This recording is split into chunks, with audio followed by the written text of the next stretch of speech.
Muy buenos días, tengan todos ustedes en esta nueva mañana de hoy, martes 10 de noviembre del año 2020.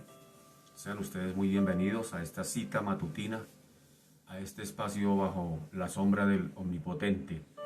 Así que dispongámonos en esta mañana a permitir que Dios sea obrando, hablando a nuestras vidas, ministrando a nuestros corazones, llevándose toda ansiedad, toda carga, todo aquello que a veces nos desestabiliza. Así que, ¿qué tal si vamos de una vez a la palabra de Dios? Martes 10 de noviembre de 2020. ¿Y qué nos va a decir hoy el Señor a través de su palabra en esta mañana? ¿Por qué quiere que oremos? Pues vamos a el Evangelio de Juan, capítulo 3, versículo 17. Y vamos a mirar qué nos dice el Señor allí en Juan, en su Evangelio de Juan 3, 17. Evangelio de Juan, capítulo 3, versículo 17. Dice de la siguiente manera. Juan 3, 17. Porque no envió Dios a su Hijo al mundo para condenar al mundo, sino para que el mundo sea salvo por él. Volvámoslo a leer una vez más.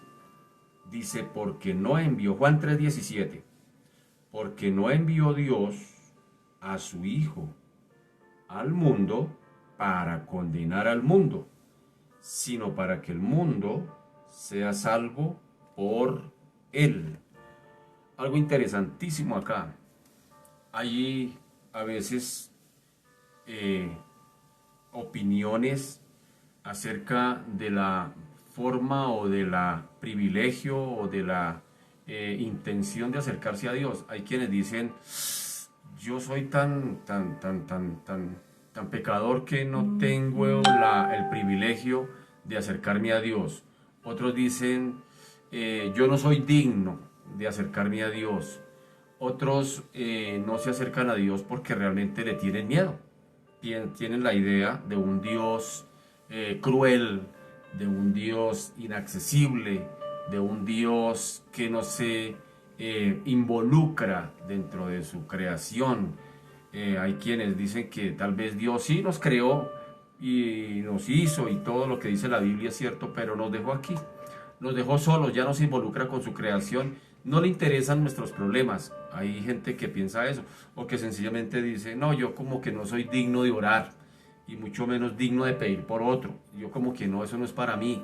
Eso tiene que ser uno santo, santo, santo, para poder que Dios lo escuche.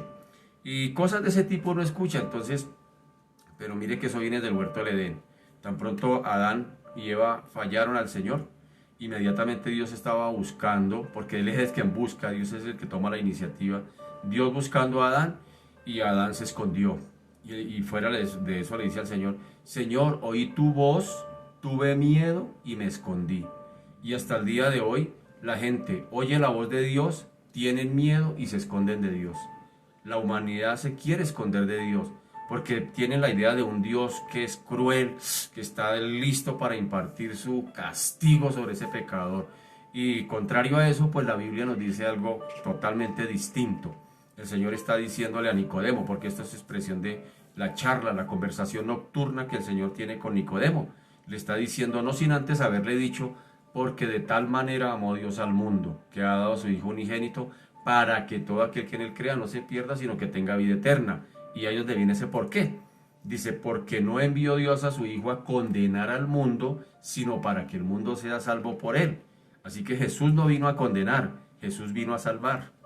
Y hasta el día de hoy la oportunidad está abierta. Y dice el Señor, pero para que todo aquel que en él crea.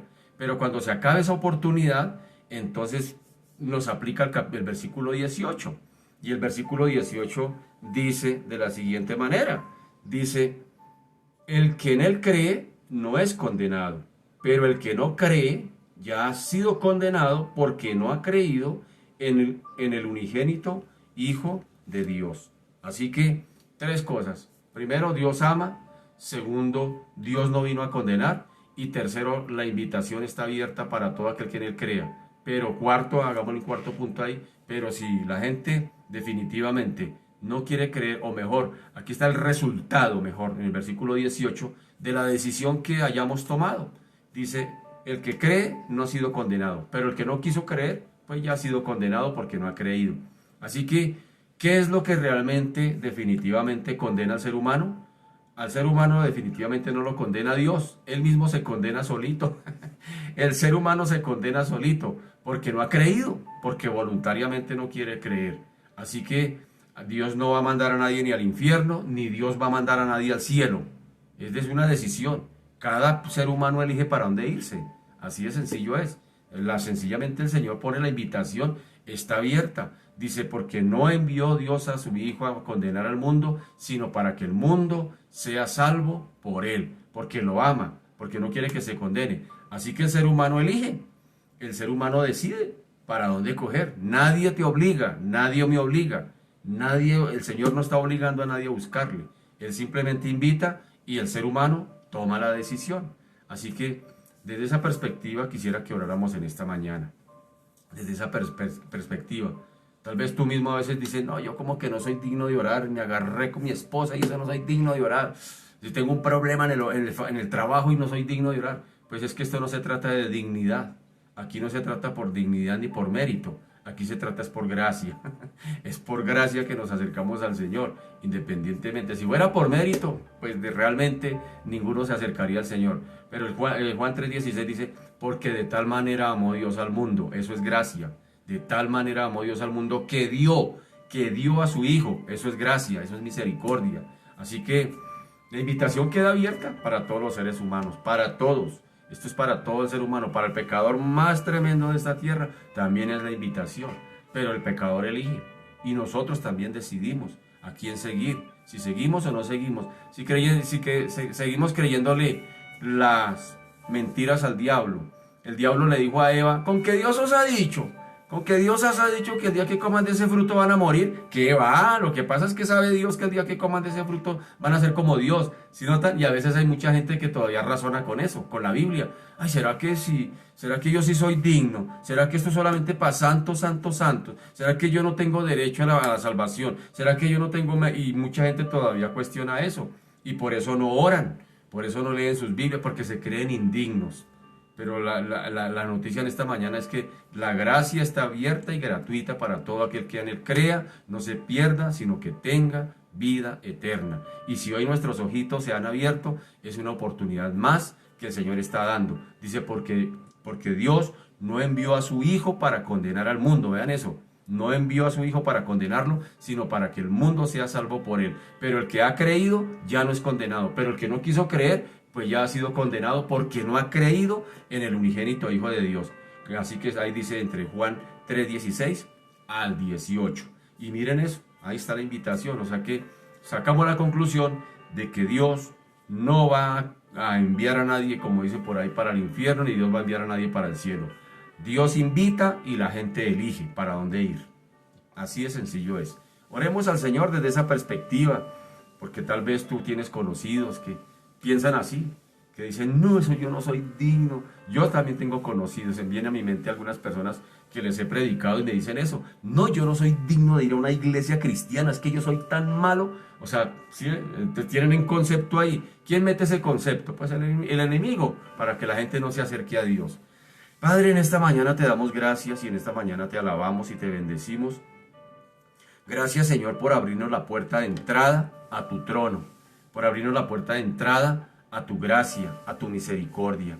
Gracias, Señor, porque realmente si fuera por méritos que nos acercamos a ti, definitivamente no hay ni un ser humano que tenga ese privilegio de acercarse por méritos. Es decir, Jesús mismo dijo, o mejor Pablo escribiendo a los Efesios, dijo, señores de la gloria, por gracia sois salvos por medio de la fe, y esto no es de vosotros, sino que es un don, un regalo de Dios, un don de Dios, regalo de Dios, y dijo, y no por obras, para que nadie se gloríe. Así que, señores de la gloria, Hoy, Señor, sigue la invitación abierta, el regalo de la gracia. Todavía hay regalo suficiente para todo aquel que en ti crea, para todo aquel que venga a ti. Y ese es el único requisito que tú pides, que creamos en ti, que crea en ti, porque tú dices que Dios de la gloria, que sin santidad nadie verá a Dios, porque es necesario que el que se acerca a Dios crea. Es necesario que el que se acerca a Dios crea. Eso dice por allá en Hebreos capítulo 11, versículo 6. Dice que el que se acerque a Dios es necesario que crea.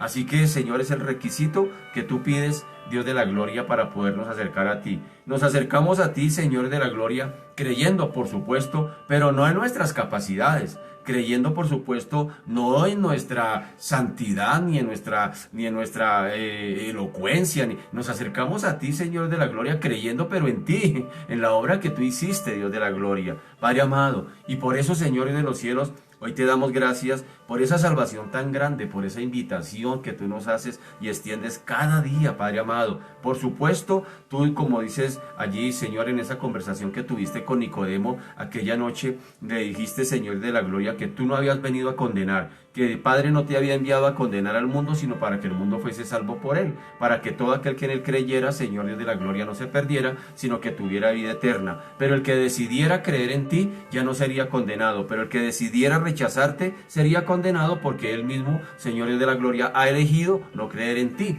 Así que bendito Señor Dios de los cielos, en esta mañana oramos. Oramos, Señor Dios de los cielos, por tanto, Señor, que nos rodean, que todavía, Señor Dios de la gloria, Padre amado, no quieren creer en ti. Y no quieren creer en ti, Señor de la gloria, Padre amado, Dios de los cielos, no porque no sepan, no porque no entiendan, no porque tengan una conciencia de que tienen que rendir cuentas a un Dios creador, a un Dios, Padre amado, poderoso, a un Dios santo, a un Dios justo. Señor de la gloria, Padre amado, la humanidad entiende, la humanidad sabe. Pero si no creen, no es porque no quieran creer, no porque no puedan, no porque no entiendan, repito, sino porque sencillamente voluntariamente eligen no creer, eligen voluntariamente. El Señor, Padre amado, llama la atención que este texto que acabamos de leer en esta mañana surge de ahí, de la conversación de aquel hombre que tenía la inquietud acerca de las cosas de Dios, acerca de las cosas del cielo. Tal vez él pensaría en esa eternidad. Tal vez Nicodemo pensaría, bueno, cuando yo me muera, ¿para dónde me voy? ¿Será que mi religión sí me va a ayudar a llegar allá? ¿Será que por el hecho de ser maestro de la ley, eso me lleva allá? ¿Será que por el hecho de ser descendiente de Abraham, pertenecería allá? Pero yo veo a este hombre que cuando enseña con autoridad, pero refiriéndose a Jesús, pero yo veo a este hombre que, aunque todos mis compañeros lo quieren despedazar, lo quieren matar, y Señor, pero yo veo que este hombre cuando enseña con autoridad. Yo veo que este hombre hace cosas tremendas que no haría cualquier mortal, y se acerca al Señor y tal vez tiene una conversación con sus compañeros allí de Sanedrín y con algunos de ellos, y se acerca a Jesús, dice, voy a ir a donde Jesús, voy a ir a salir de duda, y si toma la decisión de ir de noche, en la secreta, allá donde nadie lo vea, por supuesto, y llega allá y la expresión que él inmediatamente tiene a acercarse a Jesús es maestro, es decir, que entendiendo que él también era maestro, sin embargo le dice maestro al Señor, diciéndole, maestro, sabemos, hablando de que no solamente él sabía, sino que tal vez habían otros con él allá dentro del Sanedrín que también sabían. ¿Y qué era lo que sabían? Pues Nicodemo le dice, maestro, sabemos que vienes de Dios. Oigan eso, sabemos que vienes de Dios, porque nadie puede hacer las obras que tú haces si Dios no está con él. Aquí nos deja de plano que había una inquietud de Nicodemo, de que quería irse para el cielo, tenía inquietud por el cielo, por ese Dios que había enviado a ese hijo, que por ese Mesías que estaba ahí frente a él. Y sin embargo el Señor le dice, Nicodemo, te tienes que nacer de nuevo. Tienes que nacer de nuevo, tienes que nacer del agua y del espíritu, tienes que nacer por la palabra y tienes que nacer por la palabra que es inspirada por el espíritu. Es decir, Nicodemo, tienes que creer lo que yo he venido diciendo y tienes que nacer de nuevo para que el Espíritu Santo sea quien te revele toda la verdad. Y sin embargo, Nicodemo en esa inquietud empieza a hacer un poco de conjeturas, pero sin embargo el Señor le dice, mejor dicho, ¿sabe qué, Nicodemo? Definitivamente para que usted la agarre, de tal manera amó Dios al mundo que dio a su Hijo, hablando de Cristo mismo, que dio a su Hijo para que todo aquel que en él crea no se pierda, sino que tenga vida eterna. Es decir, el Señor le abrió la puerta a la salvación. a Nicodemo con esas palabras. Y fuera de eso le dice el Señor a Nicodemo: Nicodemo, para que estés más tranquilo, porque Dios no envió a su Hijo para condenar al mundo, sino para que el mundo sea salvo por él. Y fuera de eso le dice: Nicodemo, tú como religioso tienes que elegir. Tienes que elegir, porque el que crea en el Hijo ya no es condenado, pero si la gente decide no creer, entonces ya ha sido condenada, sencillamente porque ha decidido no creer en el Hijo de Dios. Es decir, el Señor le está abriendo toda la puerta a la salvación, pero no lo incitó, no lo forzó, no lo presionó como a veces hacen en algunas comunidades cristianas. Y oración de fe, venga, repita conmigo, venga, repita. No, el Señor simplemente le dejó plano todo el plan, el propósito por el cual él había venido y cuál era la razón y la voluntad del Padre, y se la dejó ahí de tarea. Y Nicodemo después tuvo que confrontarse con esa realidad, y más adelante vemos que definitivamente Nicodemo sí nació de nuevo. Más adelante lo vemos, cuando se para ante el Sanedrín y al mismo Sanedrín le dice: ¿juzga acaso nuestra nación a un hombre si primero no le oye? Si primero no le oye, ¿juzga nuestra ley acaso un hombre? O sea, estaba a favor de Cristo. Y más adelante en su muerte lo vemos también allá junto con José de Arimatea, recogiendo el cuerpo, bajándolo y llevándolo allá con especias aromáticas a la tumba. Es decir, ya abiertamente. Eso me da a entender que Nicodemo definitivamente, las palabras de Jesús calaron en su corazón. Calaron en su corazón. Es decir, Jesús lo dejó a la reflexión. Jesús lo dejó a su propia decisión. Jesús no lo forzó, porque si Jesús lo fuerza, pues Jesús estuviera sencillamente entremetiéndose, por decirlo de alguna manera, en lo que Dios ya le dio al ser humano, que se llama libre albedrío. Y Dios nunca va a decidir por el ser humano. Dios nunca va a hacer lo que el ser humano tiene que hacer, ni tampoco el ser humano puede hacer lo que únicamente Dios puede hacer. Lo único que Dios puede hacer lo único que Dios hace por el ser humano, que el ser humano no puede hacer, es venir a morir en una cruz y salvarlo. Y Dios tampoco puede hacer lo que el ser humano tiene que hacer, es decir, decidir. El ser humano decide, es que esto es cuestión de decisión. Aquí no es cuestión de nada más, aquí no es cuestión de sentires. Es que yo no siento llegar a Cristo, es que el día que yo sienta vengo. No, si es así de sentires nunca vas a llegar, porque es cuestión de decisión. Yo decido dar el paso de fe. Yo decido dar el paso de fe y venir a Cristo, venir y aceptar el regalo de salvación. Por eso en esta mañana, Señor, oramos, Señor Dios de la gloria. Oramos, Señor Dios de los cielos, por todos aquellos, bendito Señor, que de una u otra manera han escuchado el mensaje del Evangelio, pero que lo han rechazado. No porque no lo entiendan, no porque no lo entiendan, porque tú no estás jugando con el ser humano. Adivina, ¿qué te voy a decir? Tú no estás hablando tu palabra ni por claves morses, ni estás hablando por asertivos, ni por adivinanzas. Tú cuando hablas, Señor, tu palabra, la hablas con claridad, con nitidez. Cualquier ser humano la puede entender, porque el más interesado sencillamente en salvarle es el mismo Señor. Por eso cuando predicamos la palabra del Señor, aunque el ser humano no puede que no la entienda, pero ahí es donde entra el Espíritu Santo. Ahí es donde entra el Espíritu Santo a convencerlo de pecado, usando la palabra predicada, la palabra oída, y el Espíritu Santo toma esa palabra como base para sencillamente invitarle a nacer de nuevo, para mostrarle a Cristo y llevarle a nacer de nuevo. Por eso Jesús le dice a Nicodemo: Nicodemo, te es necesario nacer del agua. Y aquí con esa expresión del agua está hablando de la palabra de Dios. Aquí no está hablando de otro elemento. Aquí no está hablando ni del bautismo ni de nada más. Aquí está hablando de la palabra. Le está diciendo el Señor a Nicodemo: Nicodemo, te es necesario nacer por la palabra que fue inspirada por el Espíritu Santo, y mis palabras que yo te doy son vida, y un día tendrás que tomar la decisión. Y el mismo Pablo más adelante inclusive dice lo mismo. Pablo dice sencillamente que a todo aquel que invoque el nombre del Señor sería salvo, pero que cómo invocarían a aquel en el cual no habían creído. Pero cómo van a creer si no han oído, y cómo van a oír si no hay quien predique, y cómo predicarán si no han sido enviados. Y más adelante dice: así que la fe viene por el bautismo. No, dice: así que la fe viene por el oír, y por el oír la palabra. Si notan, el Espíritu Santo es el que toma esa palabra.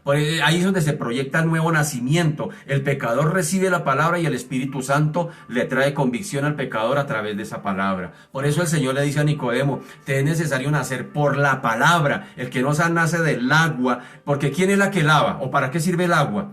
Para lavar. ¿Y quién es la que lava? La palabra. Dice que somos lavados por la palabra. Así que no es por otra cosa. A veces, Señor Dios de la gloria, Padre amado, como que malinterpretamos. No, aquí no está hablando del bautismo, aquí está hablando de la palabra. El que recibe la palabra, viene el Espíritu Santo y toma esa palabra y con esa palabra convence al pecador y lo lleva a Cristo, le hace nacer de nuevo.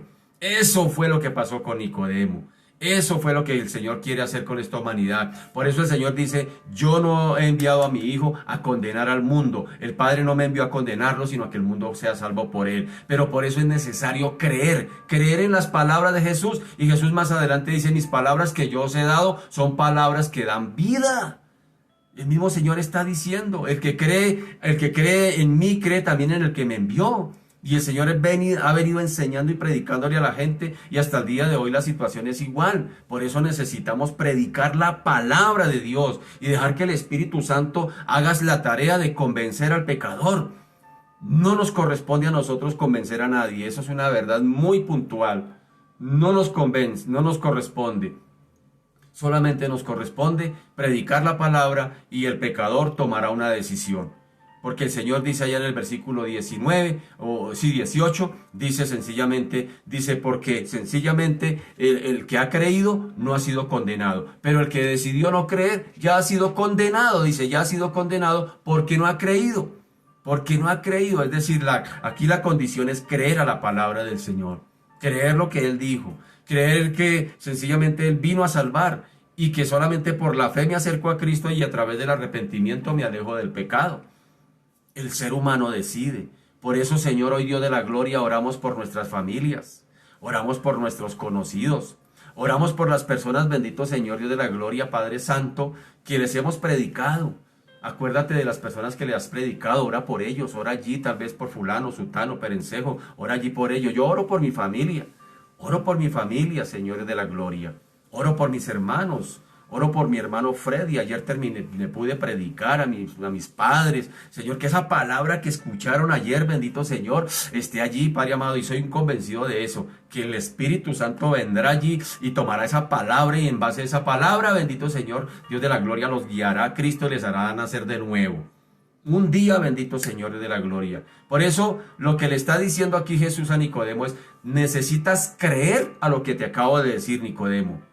Y cuando tú creas en lo que y tú no vas a creer por tu sabiduría, tú no vas a creer, Nicodemo, porque eres maestro de Israel, tú no vas a creer, Nicodemo, porque eres fariseo. ¿Sabe quién se va a encargar de eso? El Espíritu Santo. Por eso el Señor le dice, el que no naciere del agua, la palabra de Dios y el Espíritu, no puede entrar en el reino de Dios. Qué tremendo eso, qué tremendo reto que tenemos como iglesia. Como iglesia necesitamos predicar, es la palabra de Dios. La palabra de Dios, no hable de otra cosa, habla de la palabra de Dios, predica la palabra de Dios. Por eso es que la palabra de Dios confronta. La cruz ofende al pecador, la cruz ofende su razón, la cruz ofende su naturaleza, la cruz ofende su orgullo, pero sin ser ofensiva. Eso es lo que convence al pecador, no hay otra cosa, Señor Dios de la gloria. Por eso ayúdanos, bendito Señor, como pueblo de Dios, a aprovechar cada oportunidad de predicarle al pecador tu palabra, porque esa es nuestra función como iglesia, darle la oportunidad al pecador de que venga a ti. Así como hizo Jesús simplemente le predicó a Nicodemo, le contó cómo era la dinámica para entrar al reino y se la dejó ahí de tarea.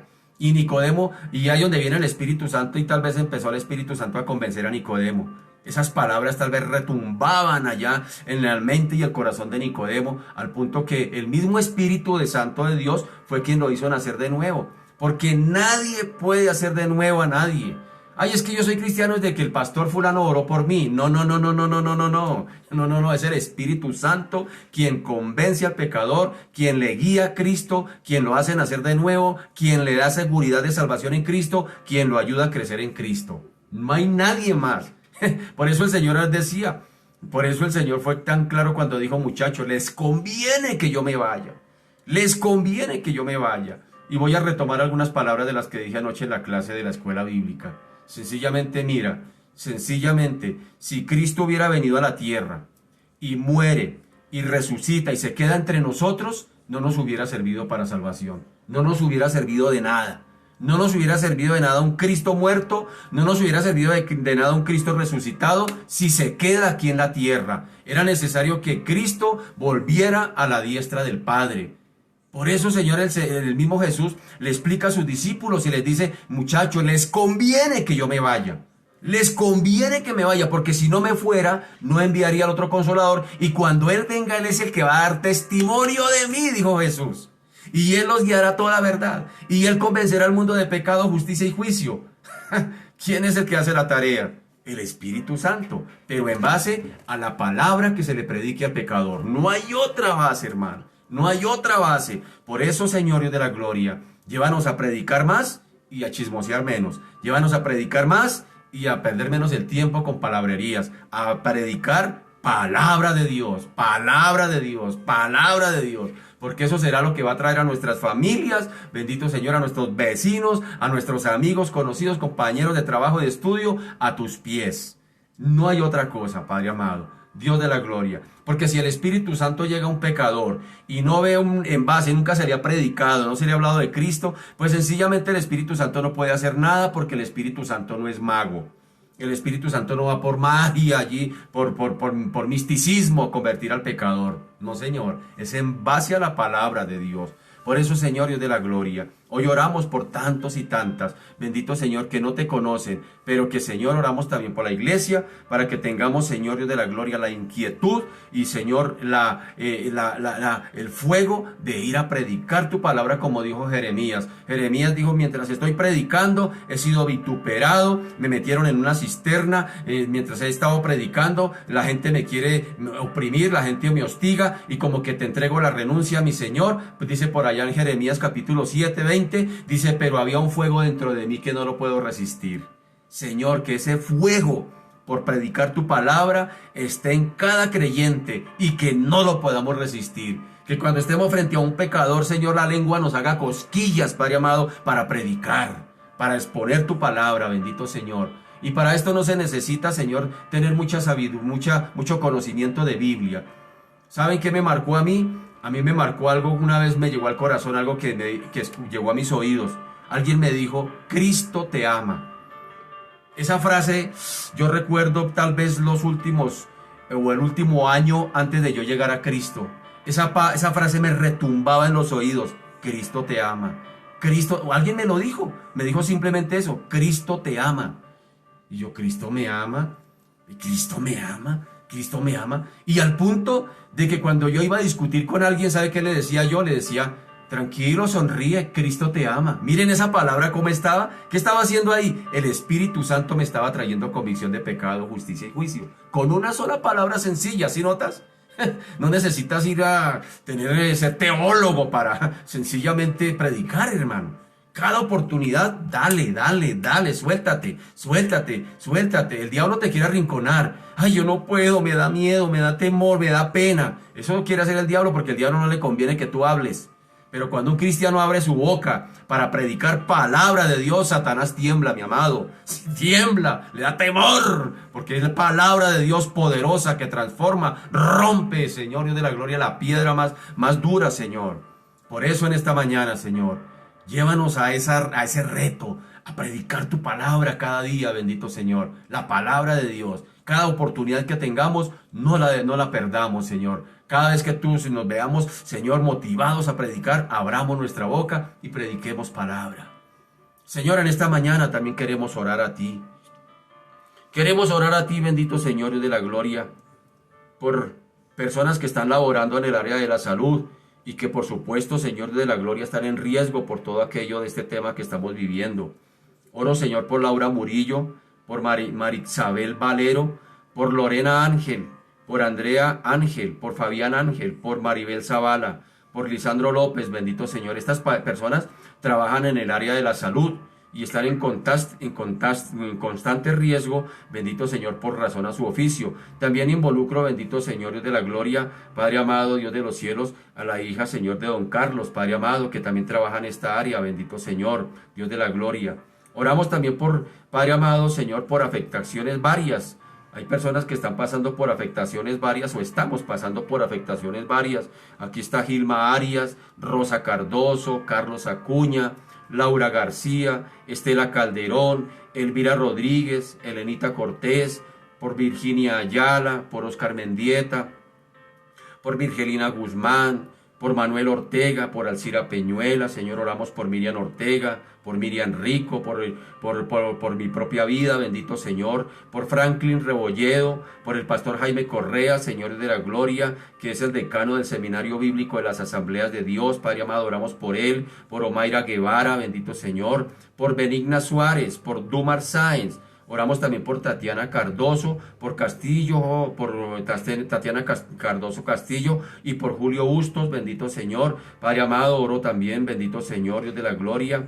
Padre amado, por la señora María, por Padre amado, la señora Luz Marina, por personas, Padre amado, que también están pasando por afecciones tal vez de salud, personas que están, Padre amado, pasando por situaciones difíciles en sus hogares. También los ponemos delante de ti, bendito Señor, por problemas familiares, Padre amado, por la familia Buitrago Bello, por la familia Buitrago Bobadilla, por la familia Buitrago Osorio, por la familia Ocampo Castañeda, bendito Señor, la familia Ramírez, la familia Arciniegas Torres, por la familia Suárez Cruz, por la familia Pérez Rojas, la familia Roa, Señor, los ponemos delante de ti.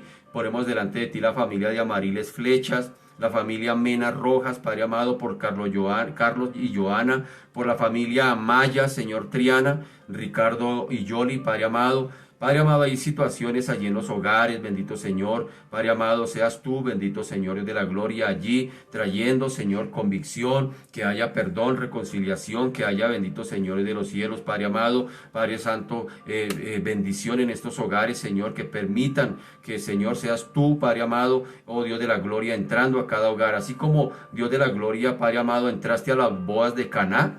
Entraste allí, bendito Señor, Dios de la Gloria, donde estando en esa boda, ocurrió un milagro dentro de esa boda. Señor, que Padre amado, te permitamos entrar a los hogares, bendito Señor, que tú vengas a los hogares, que no vengas solamente a la boda a bendecir las argollas, sino que también entres al hogar a bendecir el hogar, Padre amado, Dios de la Gloria, a que se haga conforme a tu voluntad, que no seas más un mueble de, Señor, nuestros hogares, porque a veces en el hogar tenemos muy bonitos muebles tal vez, pero tal vez tú haces parte de los muebles, tal vez ya no oramos, tal vez no te buscamos, tal vez, bendito Señor, como familia, ayúdanos, bendito Señor, Padre amado, a retomar eso que hemos olvidado. También, bendito Señor, oramos por salvación, como ya hemos orado por esta humanidad, pero específicamente por Isaac Suárez, por William Castañeda, por Carmen Saladino, por familia Alarcón. Y aquí también, Padre amado, me tomo el atrevimiento de orar por tantos y tantas que van a las iglesias cristianas por años, que han asistido a iglesias cristianas, bendito Señor,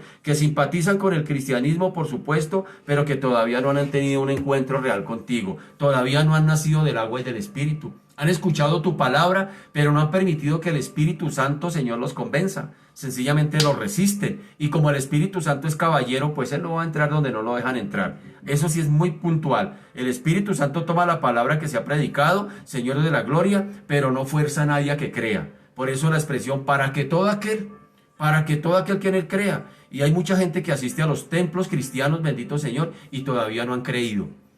Ay, ¿cómo así, hermano? Si no han creído, es decir, no han permitido que esa palabra les atraviese. Sencillamente simpatizan con las canciones, sencillamente simpatizan con la predicación, les gusta la coinonía que hay entre los hermanos cristianos, les simpatizan con el evangelio. Como dijo Félix a Pablo, por poco y me persuades a ser cristiano, después de que Pablo le predicó. Y así hay mucha gente en las iglesias, persuadidas, pero no convertidas. Y el Señor fue claro con Nicodemo, le dijo, Nicodemo, te es necesario nacer de nuevo, es decir, nacer del agua por la palabra y el Espíritu, quien la convence, quien la siembra en el corazón y trae la convicción de pecado, de justicia y de juicio. Por eso oramos a ti, oh Dios de la gloria, Padre Santo. Gracias, Señor, por lo que estás haciendo. Gracias, Señor, por lo que haces y gracias, Señor, por lo que harás. En el nombre poderoso de Jesús, a ti sea la gloria, Señor. Amén y amén. Muy buenos días tengan todos ustedes, mis amados y amadas, amigos y amigas. Sean muy bienvenidos. Hoy es martes 10 de noviembre del año 2020. Son las 6 de la mañana o pasaditas, 5 minutos. Y estamos aquí reunidos, meditando, orando, clamando y también estudiando la palabra del Señor. Qué bonito privilegio que tenemos cada mañana de poder por estos medios transmitir palabra de Dios. Yo tengo un lema aquí que se me ocurrió. Dije, transmitiendo palabra de Dios desde aquí para cualquier lugar del mundo. Y aquí que esa palabra corra y sea prosperada, corra y rompa fronteras. La palabra de Dios no tiene que ponerse tapabocas, la palabra de Dios no está confinada, la palabra de Dios no necesita visa, no necesita pasaporte para romper barreras. Y todo aquel que tenga un aparato electrónico y todo aquel que esté conectado a la aplicación por Facebook, tiene la oportunidad de escuchar palabra de Dios, sea donde sea, en cualquier país del mundo. Esta palabra que corra y sea glorificada es nuestra petición en esta mañana. Así que qué bonito privilegio el poder, el que el Señor nos ha dado este año de usar estos medios electrónicos para predicar la palabra. Para mí ha sido una gran bendición porque esta palabra no se ha quedado solamente en unos pocos, sino que esta palabra corre y fuera de eso queda grabada y cualquiera puede tener acceso a ella que tenga un aparato electrónico y que tenga la aplicación de Facebook. Qué bonito eso. Así que, qué privilegio. Bien, y siguiendo en esa misma dinámica, pues vamos a seguir estudiando el Evangelio de Juan en su capítulo 8, en el relato donde Jesús está frente a la samaritana, que la traen los líderes religiosos como los fariseos y los escribas, y se la tiran ahí y le dicen, ¿usted qué dice? La ley dice que hay que apedrearla. ¿Usted qué dice? Pero no lo hacían por el afán de hacer justicia con la mujer. No, la mujer era lo de menos. A ellos no les interesaba eso. A ellos lo que les interesaba es coger la mujer como carnada para ver cómo acorralar a Jesús. Porque recuerde que en el capítulo 8 está en el marco de la fiesta de los tabernáculos y sin embargo la intención de los judíos es matar a Jesús. Dice por allá en el capítulo 5, dice, por eso como Jesús había dicho que él era, el Padre trabajaba y él también y que era uno solo, dice, por eso los judíos aún más procuraban matarle. Perdón, es decir, estaba creciendo, cada día crecía más el odio de los judíos hacia Jesús y querían matarlo, esa era la intención de ellos y buscaban cualquier ocasión porque no hallaban cómo hacerlo, lo querían coger la misma guardia del templo no pudo porque no había llegado su hora, no pudieron nadie, por más intenciones que tenían para apresar a Jesús, no lo podían hacer. ¿Y cómo lo hacemos? Ya le enviamos la guardia por las malas, no pudimos, ahora hagámoslo sutilmente y usemos de la ley, que era lo que Jesús estaba haciendo en el templo, enseñando la ley. Vienen, le interrumpen, le dice, bueno, ¿usted qué está enseñando de la ley? Aquí le traemos una mujer que acabó de quebrantar la ley, porque la ley dice que a esta mujer hay que apedrearla, porque eso nos dice Deuteronomio 20:20. Entonces, ¿y tú qué dices, Jesús? Que estás enseñando sobre la ley, pero la intención era ver qué decía. Porque si Jesús decía, bueno, si la ley dice apedréenla, pues apedréenla, entonces estuviera faltando a lo que dice en su prólogo Juan, capítulo 1, por allá en el versículo 17, creo que es donde dice que la misericordia y la verdad llegaron a través de Jesús. La gracia y la misericordia, perdón. Entonces, si Jesús dice, apedréenla, pues sencillamente está pasando por encima de la gracia. Se convertía en un mentiroso. Pero si Jesús dice, no, hay que solamente perdonarla, estaría pasando por encima de la ley. Jesús no le desconoció el pecado a la mujer, no se lo tapó, no se lo omitió. Para Jesús, claramente esta mujer es pecadora. Sin embargo, también la ley decía que hay que apedrearla. Entonces, Juan había acabado de hablar de que Jesús era la gracia y la verdad, y que la gracia pues es perdón inmerecido. Sin embargo, si Jesús dice apedréenla, pasa por encima de la gracia. Si Jesús dice no la apedreen, yo la perdono, no pasó nada, entonces está pasando por encima de la ley. Pero si Jesús da rienda suelta a que se haga justicia con ella, está pasando por encima de la justicia romana, porque se prohibía tomar justicia por su propia mano. Decía que sencillamente a ninguno se le permitía hacer justicia o matar a nadie por su propia cuenta. Eso lo prohibía la ley romana. Así que estaba en cierta manera Jesús acorralado. ¿Y qué hizo Jesús? Guardó silencio, dando la oportunidad a aquellos acusadores y aún a la misma pecadora, a la misma mujer, dando oportunidad a través de ese silencio mientras escribía en tierra, dando la oportunidad de que reflexionaran, y sus conciencias fueron las que empezaron a trabajar. Dice que sus conciencias los acusaron y salieron uno a uno.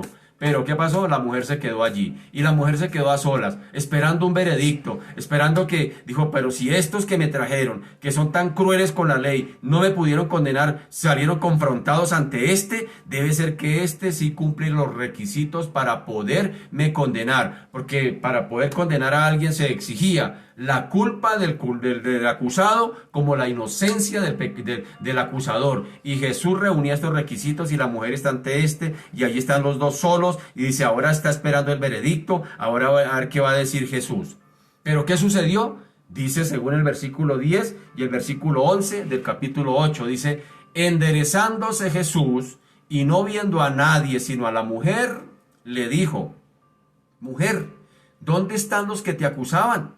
¿Ninguno te condenó? Ella le dijo, ninguno, Señor. Entonces Jesús le dijo, ni yo te condeno. Vete y no peques más. Así que la mujer aquí se quedó sola ante Jesús, pero ella no presentó ninguna excusa para su pecado. No se excusó, no intentó justificarse comparándose con otros pecadores peores que ella. No, tampoco. De sobra, ella sabía que era culpable.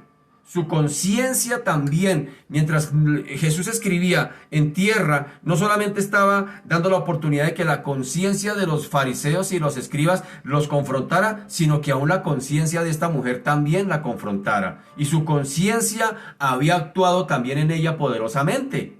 Así que Jesús no necesitó condenarla, tampoco la avergonzó más, puesto que ya había sufrido bastante allí en medio de sus acusadores, la habían traído a las manos, la habían traído prácticamente a rastras, tal vez semidesnuda, ¿y qué hacemos con esta? Y la habían caído con todo el peso de la ley, acusándole. De las multitudes aún presentes también, tal vez mucha gente se había arrimado allí mientras llegaron estos líderes religiosos, porque también había muchos que estaban allí, porque Jesús está en el contexto de estar enseñando la ley. Dice que al otro día, después de que había terminado la fiesta, dice allá comenzando el capítulo 8, que muchos vinieron a escuchar otra vez a Jesús, a escuchar sus enseñanzas. Y fuera de eso no le faltó el curioso que tal vez se fue reuniendo también allá al grupo y mucha gente y mirando con esos ojos inquisitores hacia la mujer, mirándola como pecadora, porque eso era un pecado grave, un pecado notorio. No solamente los líderes la acusaban, tal vez las miradas inquisidoras de la misma gente, uy, esa pecadora, y estaba allí la mujer, pero cuando todo el mundo empezó a irse, sencillamente dice que se encontró solo. ¿Cómo sería que hasta los estudiantes de Jesús se le fueron? Porque dice que se encontró solo con la mujer. Recordemos, Jesús estaba enseñándole a mucha gente que había llegado allí desde el capítulo 8, empezando el capítulo 8, sencillamente dice de esa manera. Miremos allí el capítulo 8 en sus primeros versículos por un momentico. Dice allá, versículo 53 del 7, dice, cada uno se fue a su casa y Jesús se fue al monte de los olivos. Y por la mañana, oigan esto, y por la mañana volvió al templo y todo, ¿cuántos vinieron? Algunos, y todo el pueblo vino a él, y sentado él les enseñaba. Así que esta mujer no estaba solamente siendo acusada por los fariseos, por los escribas, dice que estaba todo el pueblo estaba recibiendo la cátedra de Jesús allí, y vinieron allí los fariseos y los escribas y lo interrumpieron. Pero cuando aquí nos dice, enderezándose Jesús y no viendo a nadie, dice el versículo 10, enderezándose Jesús y no viendo a nadie sino a la mujer. ¿Qué quiere decir? Que aún sus estudiantes se le fueron. Todos los estudiantes también salieron corriendo, o sea, quedó Jesús solo. Todos, aún sus estudiantes, su conciencia los empezó a confrontar, su conciencia les empezó a hablar. Usted también es pecador. Por eso Jesús dijo, si alguno, el que esté libre de pecado, sea el primero en arrojar la piedra contra ella. Y eso incluía no solamente a los líderes, sino también incluía a los estudiantes de Jesús que estaban allí sentados escuchando a Jesús, la cátedra de la ley. Qué tremendo eso. Así que Jesús no la acusó más, porque ya suficiente había tenido esta mujer. Ahora esta mujer se estaba sabiendo confrontada con su misma conciencia. Y por eso, en lugar de eso, más bien el Señor mostró misericordia con ella, rápidamente mostró misericordia, y su expresión fue, ni yo te condeno. Esa fue la expresión de Jesús, ni yo te condeno. Nadie te condenó, ni yo te condeno. Es decir, ese ni yo Quiere decir que Jesús era el único que reunía los requisitos que exigía la ley para condenar a alguien. Es decir, la culpa del culpable como la inocencia del acusador. Y Jesús los reúne todos, y por eso Jesús dice, ni siquiera yo, aún reuniendo los requisitos, ni siquiera yo te condeno. Eso se llama justificación. No que Jesús estuviera justificando los pecados de la mujer, no. Cuando el Señor no nos hace justos, sino que nos declara justos. Es decir, cuando somos justificados por la fe y tenemos paz para con Dios, esa justificación no es que nos haga justos, porque no hay ningún justo ni aun uno, dice Pablo en Romanos, no hay ni un justo ni aun uno, porque todos pecaron. Es decir, nos está declarando justos. ¿Qué quiere decir con eso? Que aunque seguimos siendo pecadores, delante del Padre, el Señor nos mira como si fuéramos justos, pero es a través de la justicia de Cristo. Por eso el Señor le dice a la mujer, ni yo te condeno. Así que la mujer entendió inmediatamente la dinámica del reino. Inmediatamente ella entendió el significado de la gracia, que liberaba al culpable de la condenación. Inmediatamente lo recibió. Para Jesús, hasta una mujer malvada, como según los judíos pensaban que era la que había cometido adulterio, podía ser salvada. Es decir, para los judíos el pecado de adulterio era un pecado terrible que merecía ser muerto a pedradas. No dice la ley, decían. ¿Qué dice la ley? La ley dice que hay que apedrear, decían los líderes religiosos. Nuestra ley dice que hay que apedrearlas. ¿De dónde está usando la ley? De Deuteronomio 20:20. Ella dice que hay que apedrear a tales mujeres. ¿Tú qué dices? Tremendo como era la ley de inquisitiva hacia los pecadores, especialmente en este caso de adulterio. Y sin embargo, aquí esta mujer, cuando escucha esa expresión de Jesús, ni yo te condeno, ella inmediatamente acepta o recibe, entiende el regalo de la gracia. Y así pudo manifestar claramente cuál era el propósito con el que Jesús había venido a este mundo. Es decir, esa expresión de Jesús, que ni yo te condeno, sencillamente está abriendo la puerta de la gracia y de la salvación, como hemos orado en esta mañana. Porque yo no vine al mundo a condenar al mundo, sino para que el mundo sea salvo por él. Juan 3:17, en otra conversación que el Señor tuvo con otro hombre a solas, Nicodemo. Así que Juan 3:17 lo dice, permítame leerlo, ya lo hemos orado. Dice, porque no envió Dios a su Hijo al mundo para condenar al mundo, sino para que el mundo sea salvo por él. Por eso en esta mañana quise orar en base a este texto, porque mucha gente le teme a Dios, tienen el concepto de Dios, un Dios cruel, un Dios que está listo allá para lanzar su juicio sobre esta humanidad, pero no, es totalmente distinto al concepto que la humanidad tiene de ese Dios. ¿Saben, por ejemplo, Abraham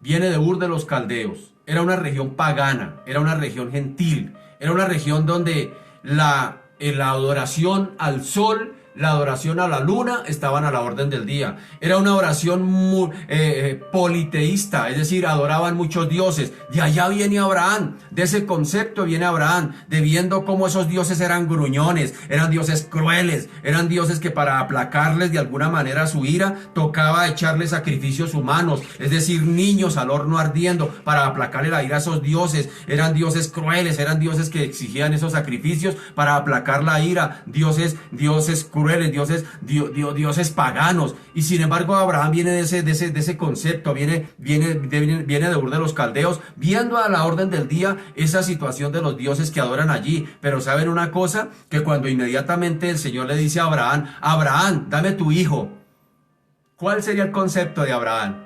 Yo creo que Abraham inmediatamente dijo, ay, este Dios es igual de los dioses de Ur de los Caldeos, también que exige sacrificios humanos, es igual a esto. Y eran dioses inaccesibles, la gente no se podía acercar a esos dioses, eran dioses que tocaba tenerles miedo. Pero cuando Abraham hace caso, dice, bueno, este será como esos dioses, y sube al monte allá con Isaac, y cuando lo va a sacrificar, inmediatamente el Señor le dice, detente.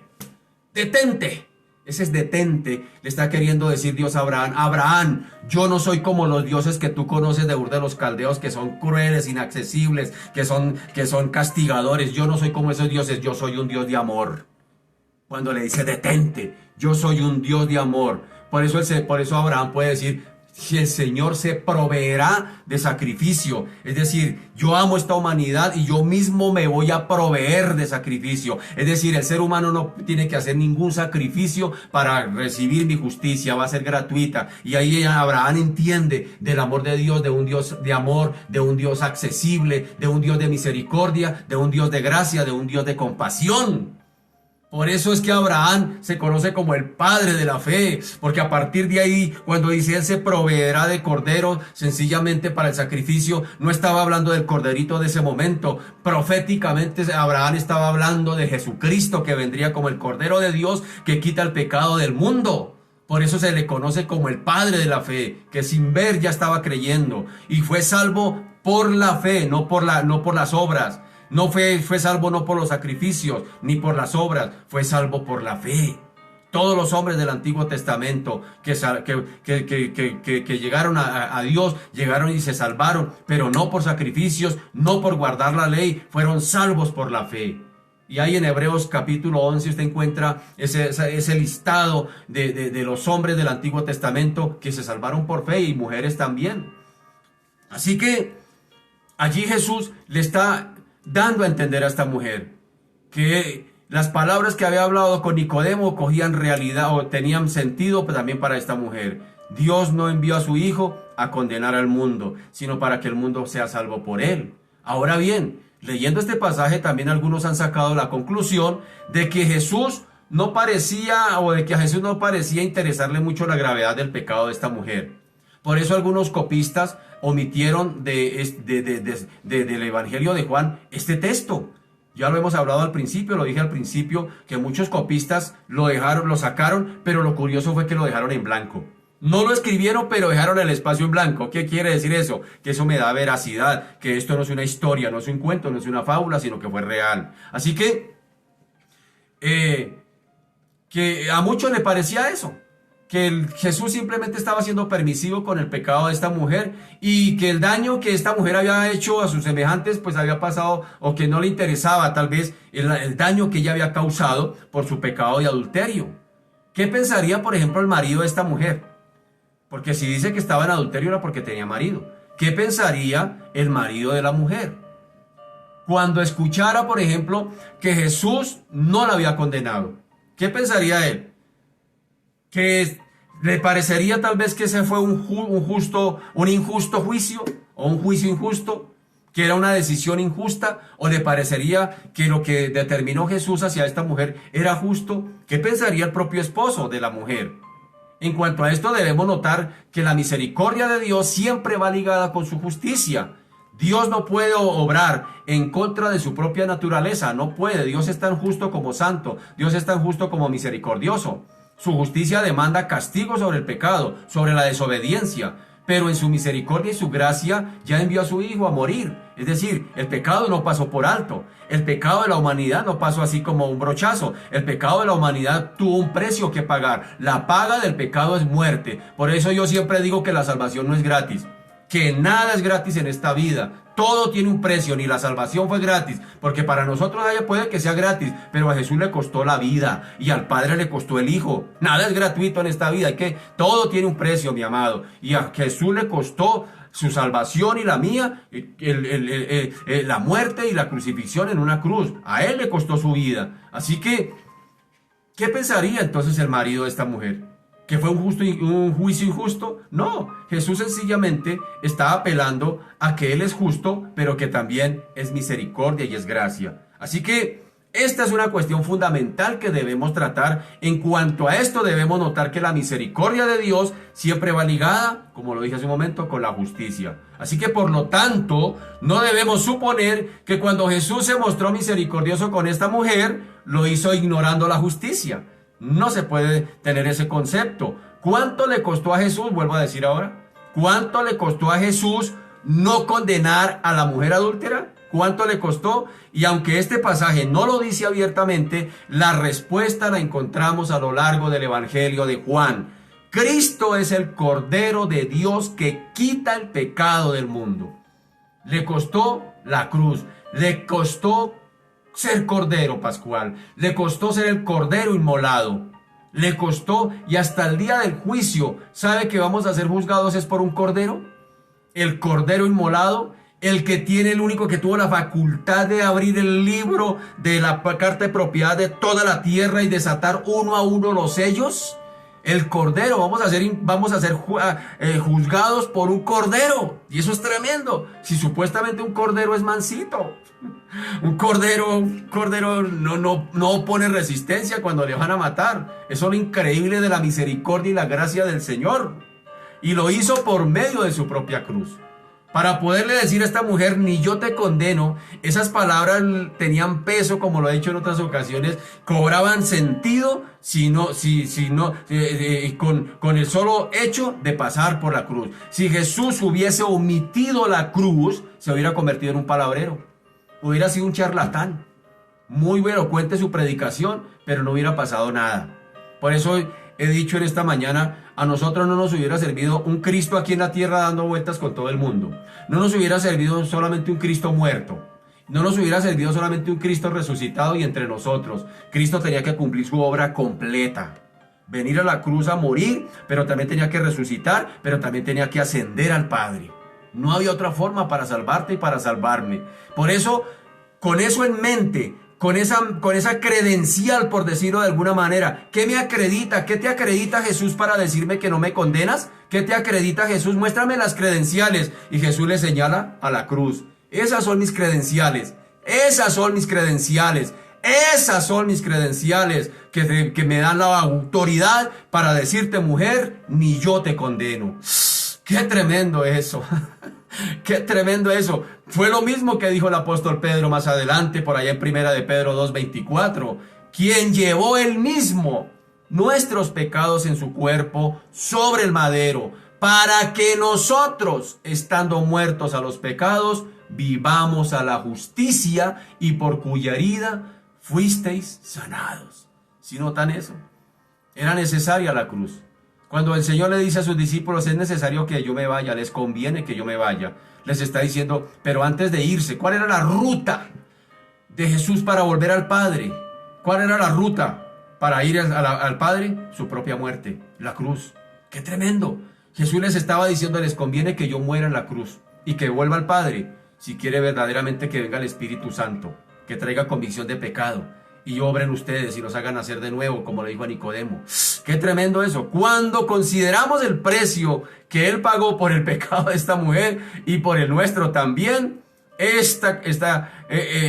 sencillamente está completamente allí. Cuando consideramos el precio de lo que el Señor hizo, cuando consideramos su obra, está completamente fuera de lugar que sencillamente Jesús no fue indiferente, pensar que Jesús no fue indiferente ante el pecado de la mujer, sino que fue un justo juicio. Así que de lo que trata este pasaje aquí prácticamente es del pecado desde el punto de vista de la justicia divina.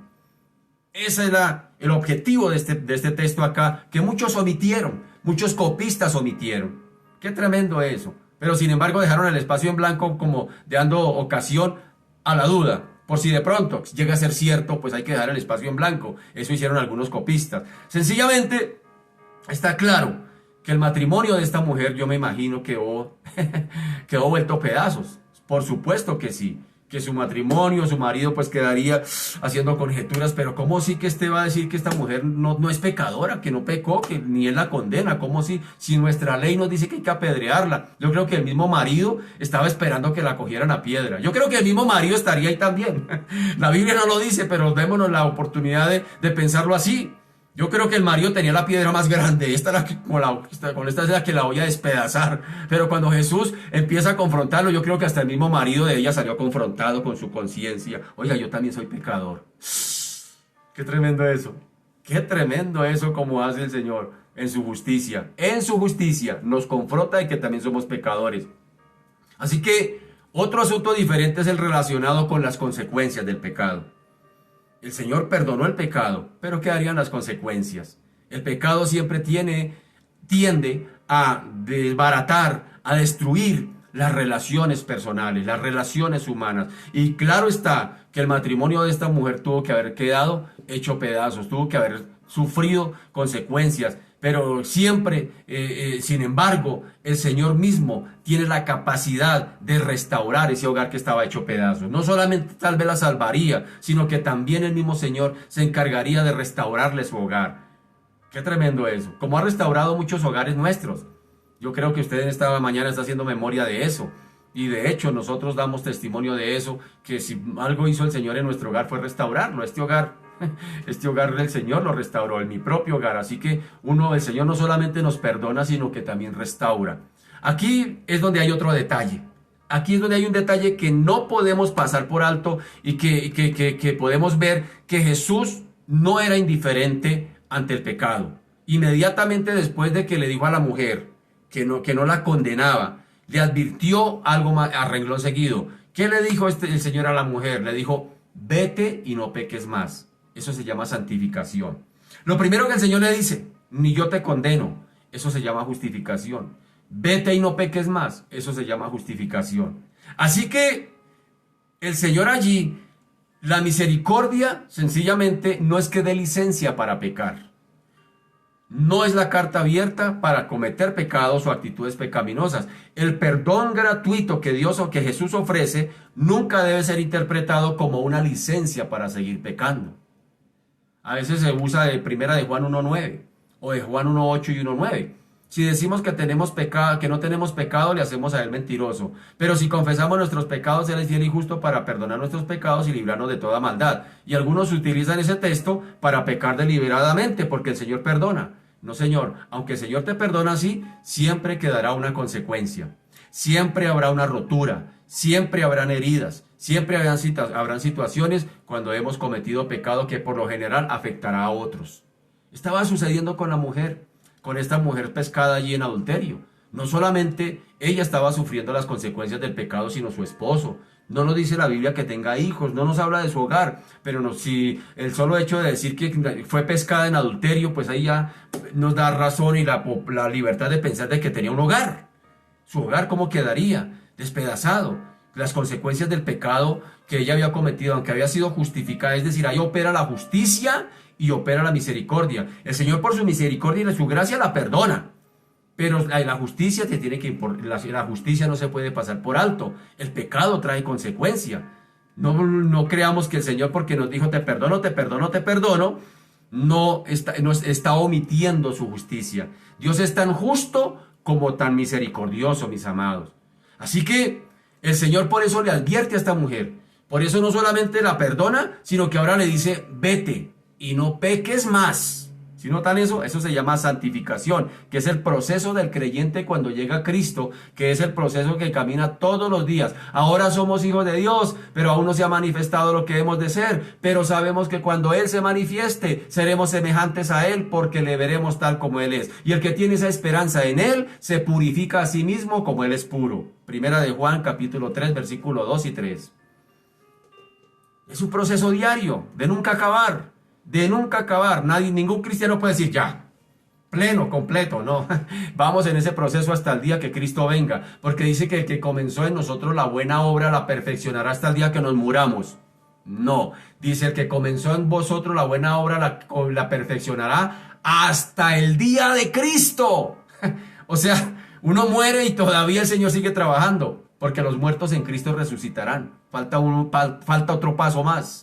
Falta otro paso más para los muertos en Cristo, ¿sí nota? Así que es un proceso diario de santificación que hace el Espíritu Santo en cada uno de nosotros cada día. Ese vete y no peques más. La misericordia no da licencia para el pecado, sino para vivir en santidad. Óigame bien, la misericordia no da licencia para pecar deliberadamente, sino para vivir en santidad. Y Pablo se lo dice a los Gálatas, andemos pues en la libertad con que Cristo nos hizo libres. Y esto es importante y es puntual. El evangelio no es para coartarle la libertad a ningún ser humano. El evangelio, al contrario, es lo que trae verdadera libertad. Los mandamientos de Dios no son prohibiciones. Los mandamientos de Dios son precisamente para preservar la vida humana. Y el que los vive sencillamente para eso sencillamente tiene libertad. Es decir, El Evangelio da libertad para vivir en santidad. El Evangelio da libertad para obedecer a Cristo. El Evangelio da libertad para hacer lo que a Cristo nos pide que hagamos, su voluntad. Es decir, a veces hay cristianos que sencillamente se sienten coartados, oprimidos. Ay, no, no mire, no toque, no hable, no haga, no escuche, porque se sienten así. Que el cristianismo es así, como me volví cristiano, ahora no puedo hacer nada, ni decir nada, ni mirar así, porque de ahora todo es prohibido. No, al contrario, el Evangelio te da verdadera libertad para vivir en santidad. En nuestras iglesias, cuando los de alabanza dicen levante las manos, baje las manos, aplauda, no necesitamos que nadie nos impulse a nada, porque el que está en Cristo, hermano, es libre de adorar, de levantar las manos, de hablar de Cristo, es libre de vivir en santidad, de dar testimonio, de hacer la voluntad de Dios, sin que nadie lo esté empujando. Hágale, hermanito, no, no, no. El Evangelio da libertad. Por eso el Señor allí le ofrece la misericordia, pero esa misericordia no es permiso para pecar, sino para vivir en santidad. Mira lo que dice allá el Señor. Inclusive indicó que eso implicaba un cambio de corazón y de conducta, esa libertad. La persona arrepentida deja de vivir en las tinieblas y comienza a andar en la luz de Cristo. Esa es la verdadera libertad. No es reprimido, era la palabra que yo iba a decir. Mucha gente vive reprimida. Ay, yo no puedo hacer, yo no puedo mirar, yo no puedo tocar, eso se llama andar reprimido. Tengo que portarme bien porque soy evangélico, eso es ser reprimido. Andar en libertad, hermano, cuando usted anda en libertad, usted anhela servir al Señor, anhela vivir para Cristo, anhela vivir en santidad, sin necesidad de que se sienta reprimido. Es libre, porque es libre. Porque es libre. Juan 8:12 dice, otra vez Jesús les habló diciendo, yo soy la luz del mundo. El que me sigue no andará en tinieblas, sino que tendrá la luz de la vida. Vean esto. Así que apartarse del pecado es la esencia misma del verdadero arrepentimiento, como acercarse a Cristo es la esencia misma de la verdadera fe. Es decir, el arrepentimiento me aleja del pecado y la fe me va acercando a Cristo cada vez más. Así funciona. Es así como funciona. No vale de nada ante los ojos de Dios ese arrepentimiento que únicamente consiste en palabras de lamento, en buenos deseos, buenas intenciones, buenos propósitos, hasta que una persona no se aparte de sus pecados y se acerque a Cristo mediante la fe. No se puede decir que esa persona se ha arrepentido. Y lo repito, no se puede hablar de un arrepentimiento hasta que la persona no se aleje de los pecados y se acerque a Cristo. No se puede hablar. Lo demás es es remordimiento, son buenos deseos, son buenas intenciones.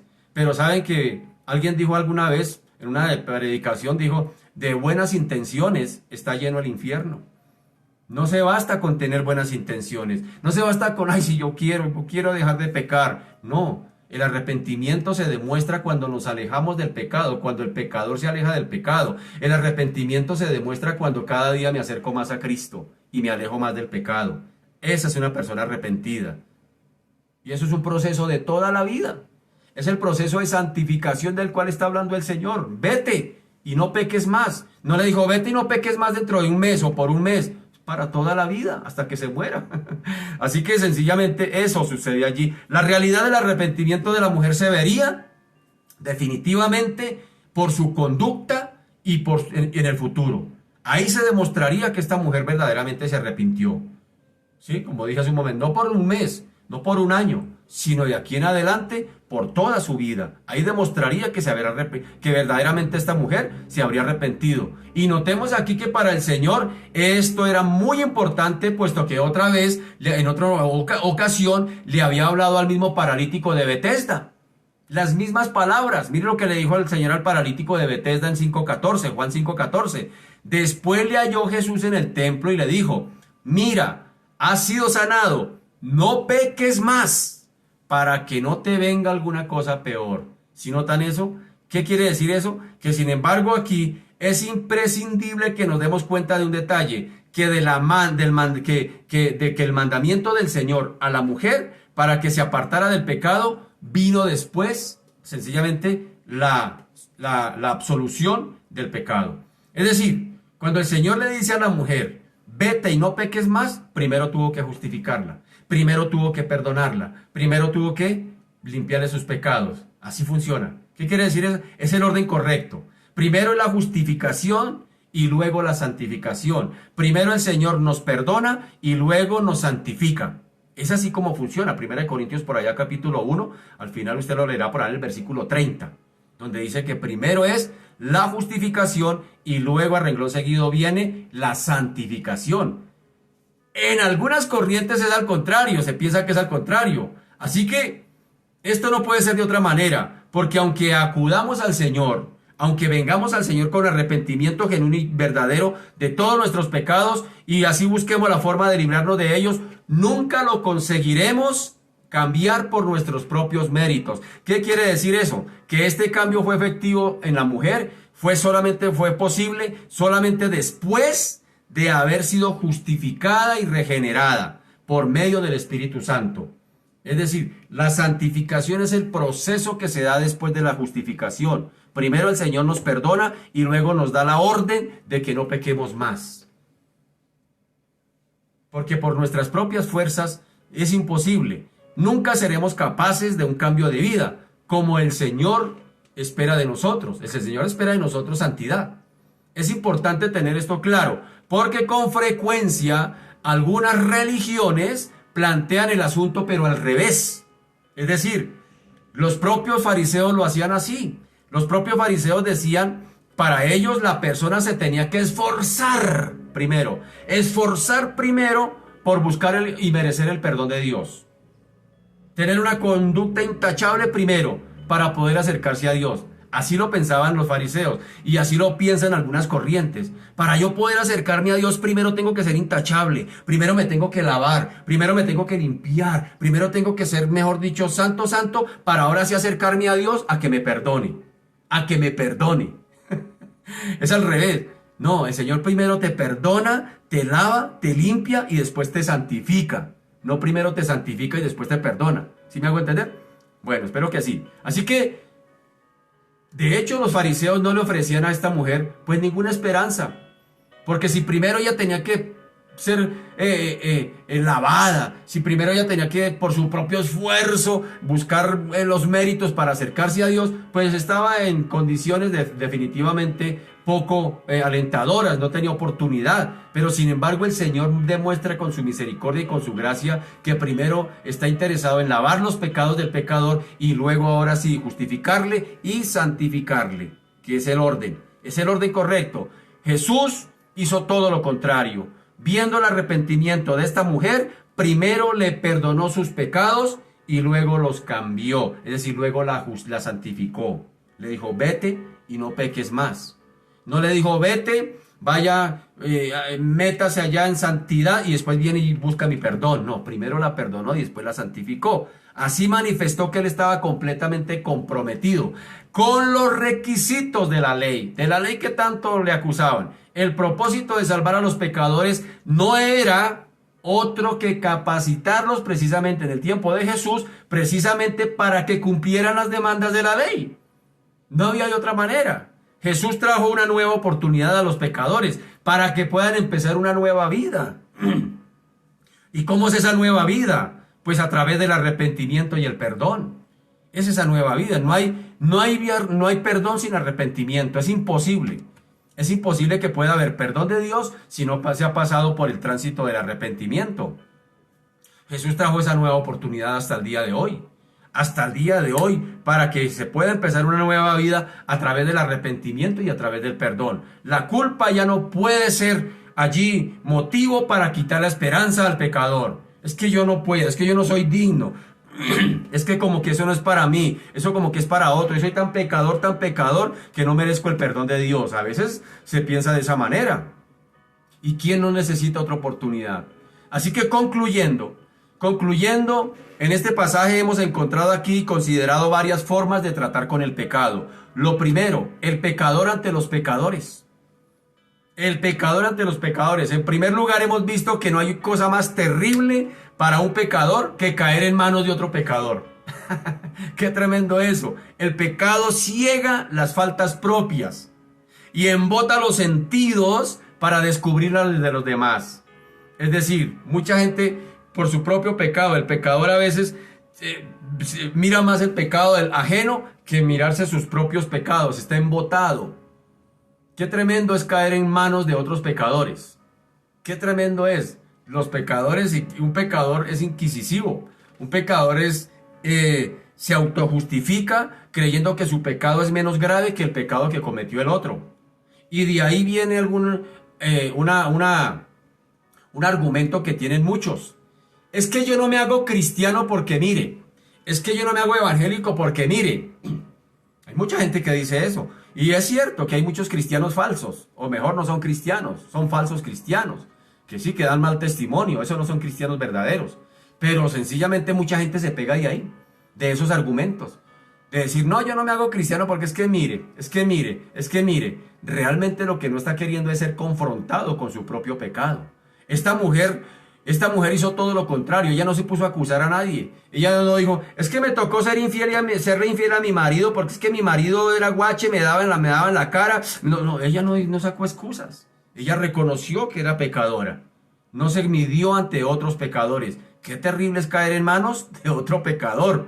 Así que en realidad los pecadores buscan eso. Buscan el pecado en los demás porque piensan que esto les sirve para justificarse de los mismos propios.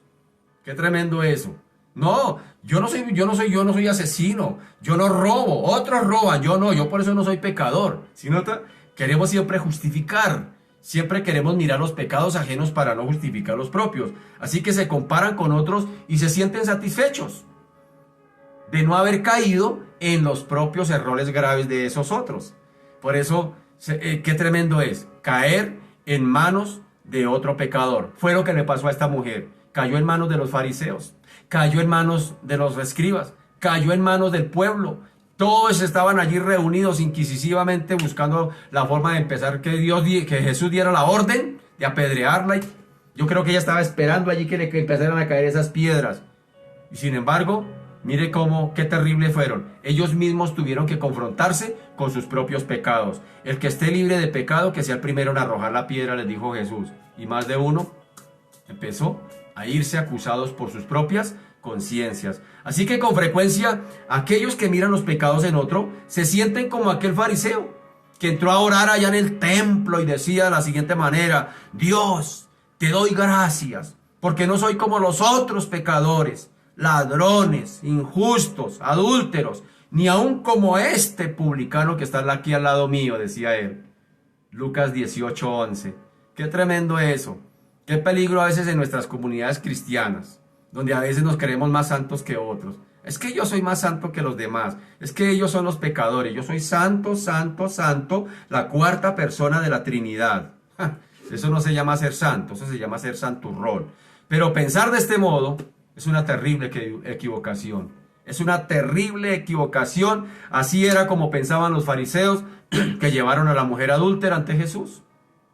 Ellos se sentían justos cuando se comparaban con ella. Pero pronto descubrieron que el pecado de la mujer no les ayudaría para ser justificados de los suyos propios. No pudieron compararse. Dios nunca juzga a los pecadores comparándolos con otros pecadores. Óigame bien esto. Dios no nos juzga comparándonos con otros pecadores. El Señor mira el pecado como pecado. El Señor no nos compara con otros pecadores peores que nosotros.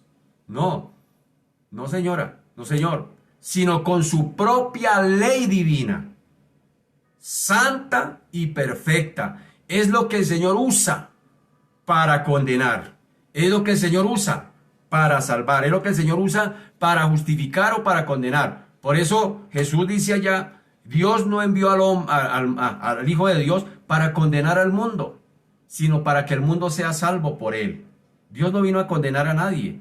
Por eso a veces es una tendencia equivocada pensar que mis pecados son menos graves que los del vecino. No, para el Señor el pecado no tiene medida. Pecado es pecado. Es tan pecador, y lo dije hace unos días atrás, es tan pecador el pecador más cruel de esta tierra como el que dice una mentirita rosada. Pecado es pecado, Dios no los compara, ni nos compara con otro. Somos nosotros los que hacemos eso, porque queremos autojustificar nuestras propias faltas delante de Dios y creer que somos mejores que otros, que somos menos pecadores que otros. Entonces por eso siempre miramos hacia allá. Esos roban, esos matan, esos hacen. Yo no, yo no, yo no, yo no. Qué tremendo peligro. Eso le estaba pasando a los fariseos, a los escribas, a los mismos estudiantes de Jesús. Se le fue todo el salón, se le fueron los estudiantes que estaban allí sentados. ¿Y cuáles eran los estudiantes de Jesús?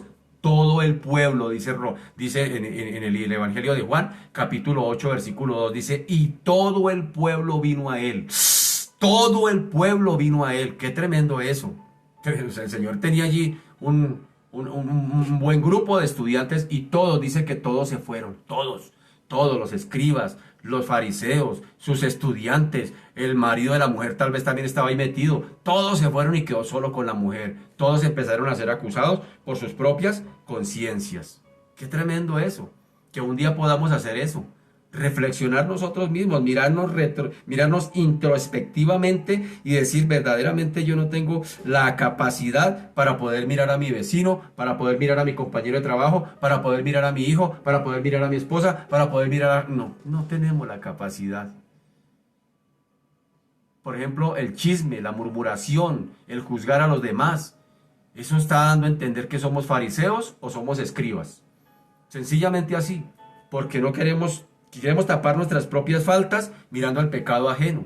Es lo que le estaba pasando a estos. Así que, qué terrible, qué verdad es lo que encontramos acá. El pecador o el pecador en manos de otros pecadores.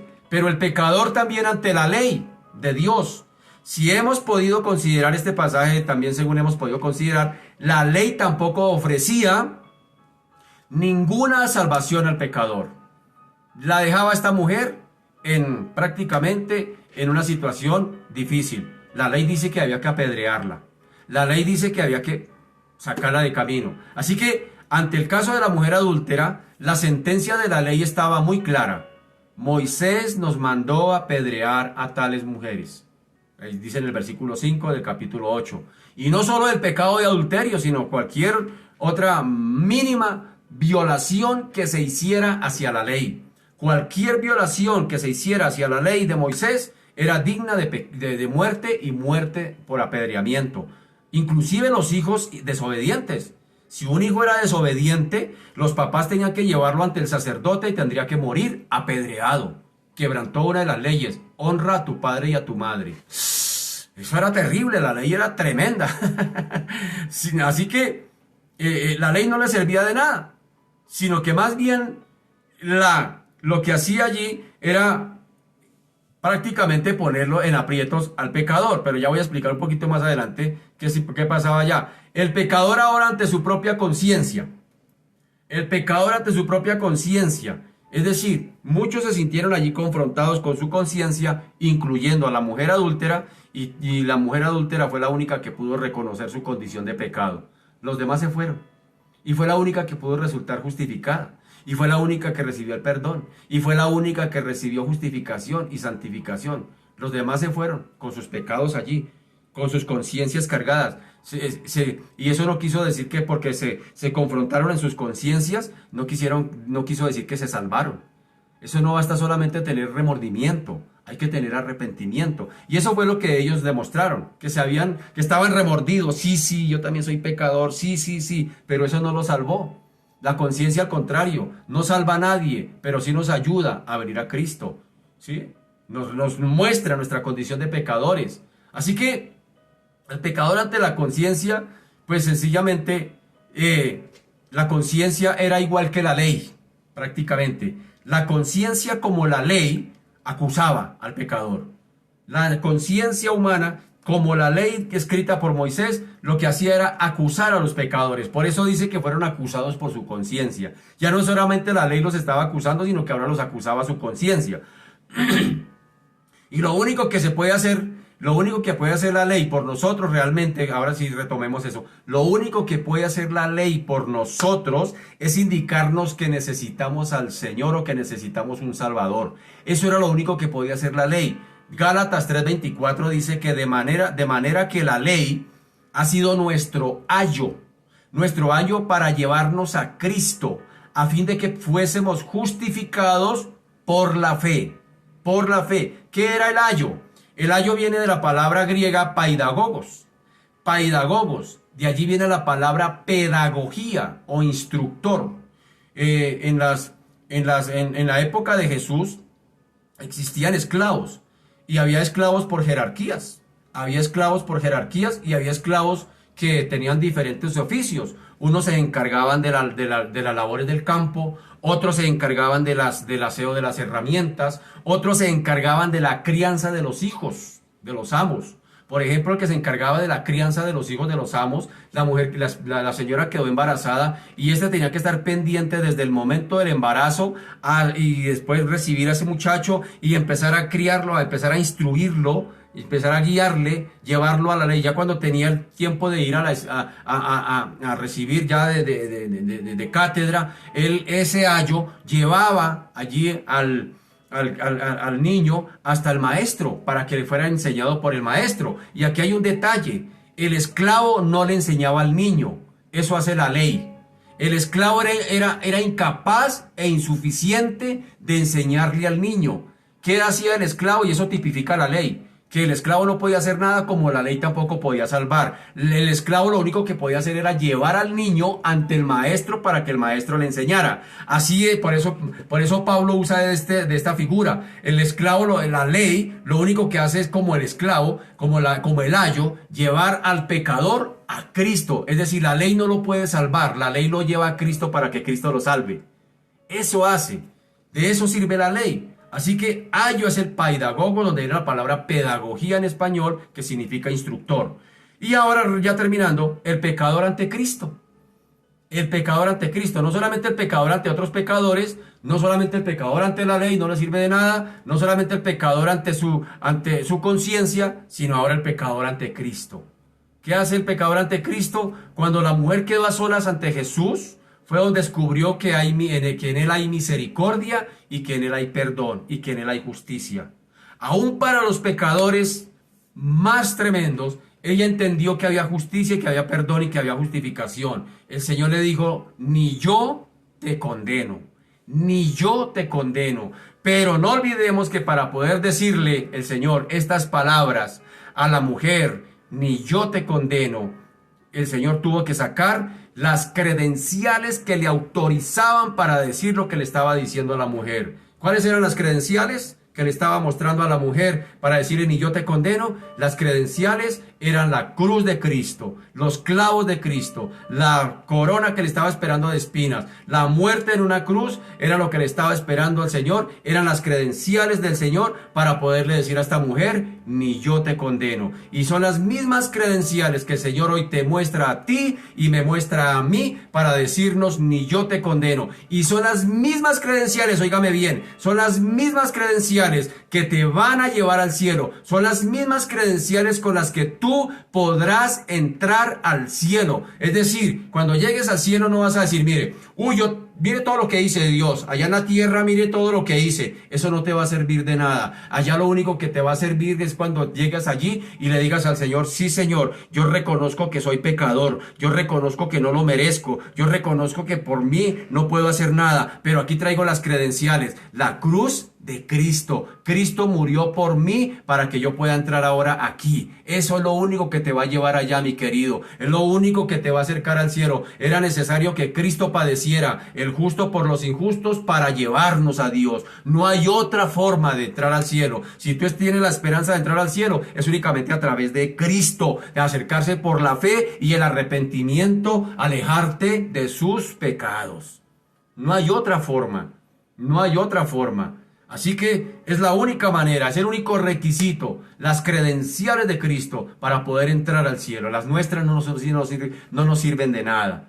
los logros, las cosas materiales que buscamos aquí, lo que hicimos, eso no nos sirve de nada para poder entrar al cielo de Dios mismo. Es a través de las credenciales que el Señor le mostró aquí a esta mujer. Le dijo, ni yo te condeno. Pero cuando le dijo, ni yo te condeno, en su mente ya estaba pensando en que más adelante, es precisamente unos 6 meses más adelante, iba a tomar la cruz para ir a morir en ella.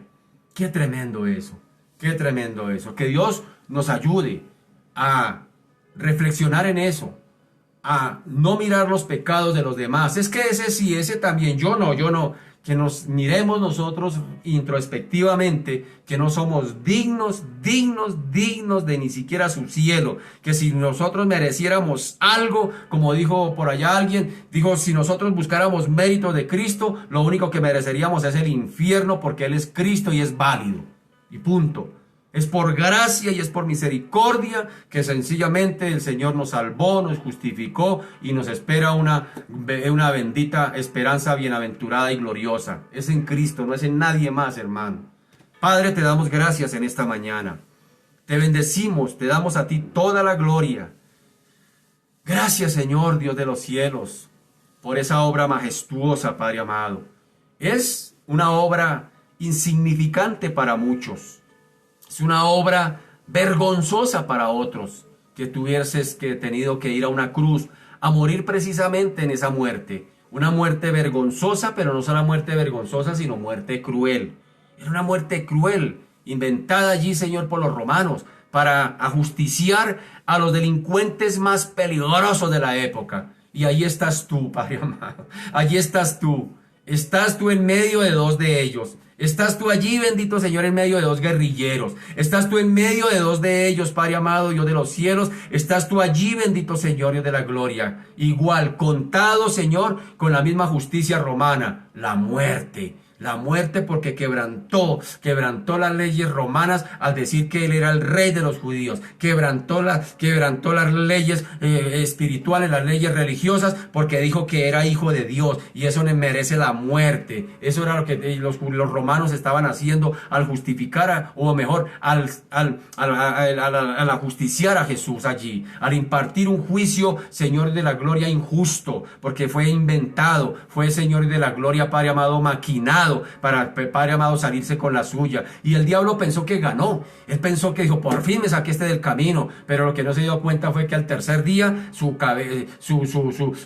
el pie fue puesto sobre la cabeza, como decía Génesis 3:15. Dice, ella te herirá en la cabeza, pero tú le herirás en el calcañar. Es decir, que la muerte, estaba hablando de la muerte de Cristo, pero esa herida en la cabeza estaba hablando de la resurrección de Cristo sobre la muerte, sobre el pecado, sobre el mismo Satanás allí. Bendito Señor, Cristo venció allí en la cruz y nos ha hecho más que vencedores. Pero esto es para todo aquel que en Él crea. Esto es para todo aquel que venga por la fe a Cristo. Esto es por todo aquel que se arrepienta, que se aleje de sus pecados y por la fe se acerque a Cristo a recibir ese regalo de la salvación. Porque Él no vino a condenar al mundo, sino que el mundo fuera salvo por Él.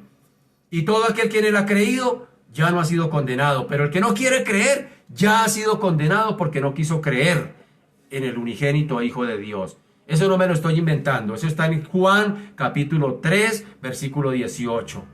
Señor Dios de la gloria, hoy, Señor, oramos a ti, dándote gracias. Estamos tan agradecidos, bendito Señor, contigo por habernos venido a justificar, salvar, perdonar, redimir, y estamos caminando en este tránsito de la justificación. Es el proceso diario que hace el Espíritu Santo en nosotros. Es formando el carácter de acuerdo al carácter de Cristo. Es haciéndonos cada día más semejantes a ti, bendito Señor. Eso no sale por el esfuerzo humano. Es que tengo que esforzarme por parecerme a Cristo. No, nunca lo vas a lograr. Es la obra del Espíritu Santo. Es la obra del Espíritu Santo en el creyente. Por eso, Señor, te damos gracias. Te bendecimos, Dios de gloria. Gracias, Padre Santo. Y oramos, Señor, de una vez más por todos aquellos que no te conocen, por todos aquellos que te rechazan, por todos aquellos que abiertamente, Señor, Dios de la gloria, hostigan contra ti, que, Señor, quieren buscar justificación en otros, quieren buscar los pecados en otros para no admitir los propios suyos. Por eso oramos por ellos, Dios de la gloria, que sus conciencias, como sucedió en este evento con esta mujer, que sus mismas conciencias empiecen allá a dictarle y darle el dictamen de culpable, y se sientan confrontados y se sepan, bendito Señor, Dios de la gloria,